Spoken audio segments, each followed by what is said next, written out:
Are you replacing HID units in a hospital environment?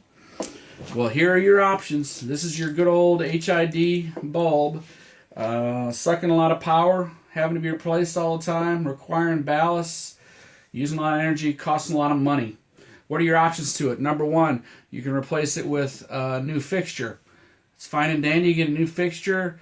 Looks really pretty, but the question is what happens, whatever, 4, 7, 10, 12 years from now. If you got to replace one of those fixtures, A, does the model still exist?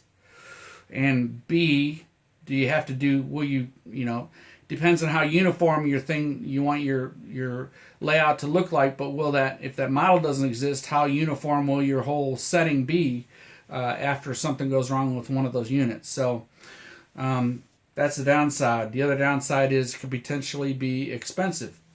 And if it's not, beware, because like with a lot of things in life, you usually get what you pay for. So that's a new fixture. If you want it, go for it. Those are the ups and downs. This is another option. Option number 2, screw in metal halide equivalent functions on the ballast. It's easy to install, piece of cake. It's vertical version, horizontal version.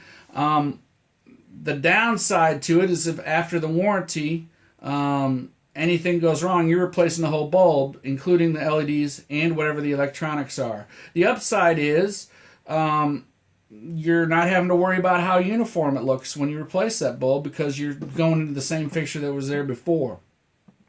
The other advantage to these is they give you roughly 50% reduction. The other downside to them is they're limited up to about 400 watts equivalent in HID. The third option is this, and I call it a modular. You got the expensive LEDs up here. You got the relatively inexpensive other electronics down here. You take out the ballast from the current fixture and you pop this in its place. You can either screw it in or there's other mounting options available. Plus you can increase the light with other modules. This is equivalent to 400 watts.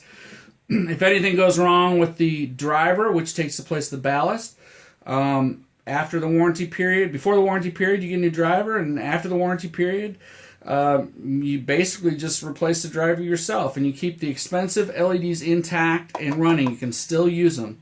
So those are basically, in the hospital environment, those are the 3 different options you have for HID to LED conversions in parking lots, parking garages, anywhere else you might have HID if you have warehousing or whatnot in a hospital environment, storage. That's it. ApogeeLED.com. If you've got questions, we've got answers, especially when it comes to hospitals. We also carry 4-foot, 8-foot U-bends, G24 equivalents, all you can think of, interior, exterior, LED conversion equipment for hospitals. ApogeeLED.com. Give us a shout today.